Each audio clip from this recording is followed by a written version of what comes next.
प्रिय सज्जनों एवं देवियों, हमारा देश दृढ़ संकल्प के साथ अगले 2 दशकों में एक महाशक्ति बनने के मार्ग पर चल पड़ा है। मेरा उद्देश्य भारत की इस विकास यात्रा के विभिन्न पहलुओं को आप तक पहुंचाना है। यह इन वार्ताओं की 7वीं कड़ी है। शीर्षक है 21वीं सदी के भारत के राष्ट्रीय राजमार्ग। आशा है पिछली वार्ताओं की तरह यह वार्ता भी आपके लिए उपयोगी होगी। बंधुओं, भारत किस इच्छा शक्ति और स्फूर्ति के साथ अपना मार्ग प्रशस्त कर रहा है, उसे लेकर एक शेर याद आता है। मशहूर शायर शहरयार ने ठीक ही कहा है। चार सिमत से घेरा है तेज आंधी ने। चार सिमत, चारों तरफ से। चार सिमत से घेरा है तेज आंधी ने, किसी चिराग की लो फिर भी जलती जाती है।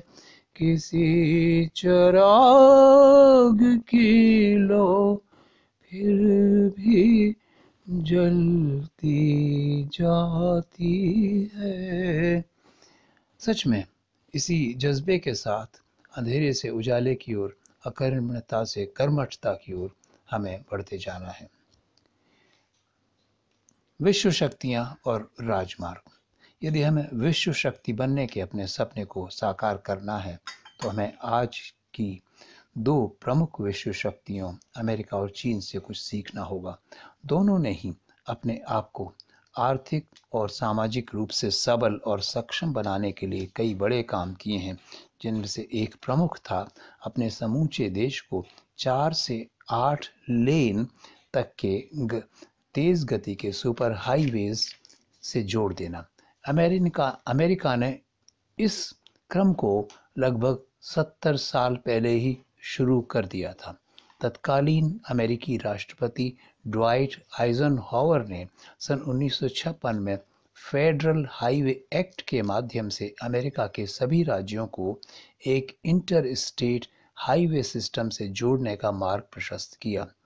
वर्तमान में अमेरिका में 40 लाख किलोमीटर के राष्ट्रीय और राजमार्ग हैं, जो अधिकतर विश्व स्तरीय हैं। चीन ने भी 1,69,000 किलोमीटर के उत्तम स्तर के राष्ट्रमार्ग विकसित कर लिए हैं और वह इनकी संख्या में लगातार वृद्धि कर रहा है। भारत के राष्ट्रीय मार्ग। भारत ने भी विगत 2 दशकों में विशेषकर इस दिशा में उल्लेखनीय काम किया है। सन 1998 में तत्कालीन प्रधानमंत्री श्री अटल बिहारी वाजपेयी ने देश के 4 प्रमुख नगरों दिल्ली, बम्बई, कलकत्ता और चेन्नई को एक चतुष्कोणीय नेटवर्क से जोड़ने की महत्वाकांक्षी परियोजना का समारंभ किया था और लगभग 6,000 किलोमीटर के ये विशद राजमार्ग 2012 तक पूरे कर लिए गए। अगले 5 वर्षों में देश के पूर्वी छोर पर असम में स्थित सिलचर को धुर पश्चिम में स्थित गुजरात के पोरबंदर से जोड़ दिया गया। साथ ही उत्तरी कोने पर श्रीनगर को भारत के दक्षिणी छोर पर स्थित कन्याकुमारी से भी जोड़ दिया गया। लेकिन यात्राएं कब थमी हैं? हमारी विकास यात्रा भी एक अनवरत चलने वाली प्रक्रिया है। प्रधानमंत्री श्री मोदी ने सन 2015 से एक और विशाल परिवहन योजना का सूत्रपात कर दिया। उनके द्वारा संकल्पित भारतमाला परियोजना का लक्ष्य रुपए 10.63 लाख करोड़ की लागत से 83,000 किलोमीटर 83,000 किलोमीटर के अतिरिक्त राजमार्गों का निर्माण है। अगस्त 2022 की गणना के अनुसार देश में अभी 766 जिले हैं, लेकिन वर्तमान में केवल 300 जिले ही राष्ट्रीय मार्गों से जुड़े हैं, यानी आधे से भी कम। भारतमाला परियोजना का उद्देश्य इनमें वृद्धि कर देश के 550 जिलों को राष्ट्रीय मार्गों से जोड़ देना है। स्पष्टतः ऐसा करने से देश के जो अपेक्षाकृत अविकसित और पिछड़े हुए क्षेत्र हैं, उनके लिए भी इस वृहद परियोजना से समृद्धि के द्वार खुलेंगे। साथ ही जहां अभी केवल देश का कुल 40% माल ही भारवाहक वाहनों से ले जाया जाता है, वहीं इस योजना के पूरे हो जाने पर कुल 80% माल इन राजमार्गों के से ले जाया जा सकेगा। विगत 8 वर्षों से देश के परिवहन मंत्री श्री नितिन गडकरी ने इस क्षेत्र में अपने उल्लेखनीय कार्य किया है, जो सभी के द्वारा सराहा गया है। उदाहरण के लिए, जहां भारत में राष्ट्रीय मार्गों की कुल लंबाई केवल 91,287 किलोमीटर थी, वहीं मार्च 2022 तक यह लंबाई बढ़कर 1,41,000 किलोमीटर हो गई है। अर्थात केवल 8 वर्षों में ही प्रधानमंत्री मोदी के कार्यकाल में लगभग 50,000 किलोमीटर के राजमार्ग निर्मित हुए हैं, या उनको 2 लेन से 4 लेन में विकसित किया गया है, जिससे परिवहन को गति मिली है। यहाँ एक और तथ्य उल्लेखनीय है। इंफ्रास्ट्रक्चर यानी अधोसंरचना का क्षेत्र ऐसा है जिसमें पूंजीगत निवेश बहुत भारी मात्रा में करना पड़ता है। इसीलिए सरकार अब अधिकाधिक सहयोग निजी क्षेत्र से लेने का प्रयास कर रही है।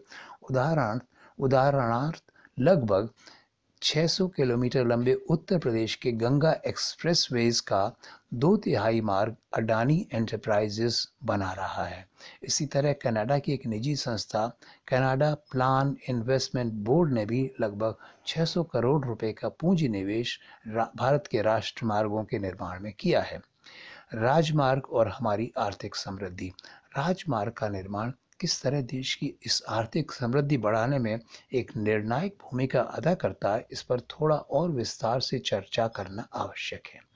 प्रथम, उद्योग जगत को ही ले लें। उद्योग किसी भी देश की आर्थिक व्यवस्था की रीढ़ की तरह है, लेकिन सारे औद्योगिक उत्पादनों को एक सक्षम और त्वरित परिवहन व्यवस्था की आवश्यकता होती है, ताकि सारा माल शीघ्रातिशीघ्र समूचे देश में वितरित हो सके। सन 2014 से पहले हमारे उद्योगों का पूरी तरह से विकास इसलिए नहीं हो सका क्योंकि भारत में परिवहन व्यवस्था उतनी सक्षम नहीं थी। लेकिन अब इस दिशा में राजमार्गों और रेल मार्गों में तेजी से काम चल रहा है, जिससे आर्थिक विकास की गति बढ़ी है। इसी प्रकार बड़े व्यवसाय तभी कुशलता से संचालित होते हैं जब वे विभिन्न वस्तुओं को जल्द से जल्द देश भर के कोने कोने में पहुंचा सकें। और व्यवसाय भी किसी भी देश की आर्थिक समृद्धि का एक प्रमुख कारक है। तीसरे, हर देश की प्राथमिकता होती है कि अधिक से अधिक व्यक्तियों को रोजगार मिले, ताकि वे देश के विकास में समुचित योगदान दे सकें। राजमार्गों का निर्माण ऐसा क्षेत्र है जिसमें हर स्तर के हजारों लोगों को रोजगार लंबे समय के लिए मिलता है। राजमार्गों के माध्यम से परोक्ष रूप से भी लाखों लोगों को रोजगार मिलता है। उदाहरण के लिए, अमेरिका में राजमार्गों पर स्थित फास्ट फूड और रेस्टोरेंट जितने बने हैं, उनसे लगभग 1 करोड़ लोगों को रोजगार मिलता है। भारत में भी सरकार यह प्रयास कर रही है कि निजी क्षेत्र में राजमार्गों पर इस तरह का निवेश ज्यादा से ज्यादा करें, ताकि हजारों लोगों को नौकरी मिले। पांचवे, आजकल पर्यटन भी एक बड़ा व्यवसाय हो गया है, जो हर देश की आर्थिक व्यवस्था को सुदृढ़ करने में सहायक होता है।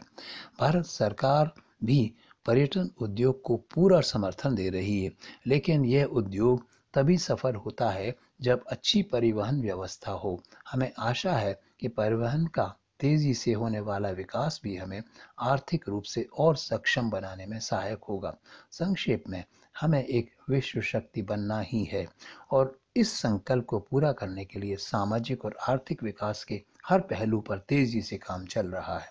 इस संदर्भ में यदि हम अपनी परिवहन व्यवस्था को और सुदृढ़ और सक्षम बनाते हैं तो निश्चय ही विश्व शक्ति बनने की ओर हम एक कदम और बढ़ा सकेंगे। बंधुओं, यदि यह वार्ता आपको उपयोगी लगी हो तो कृपया इसे लाइक और सब्सक्राइब जरूर करें। धन्यवाद।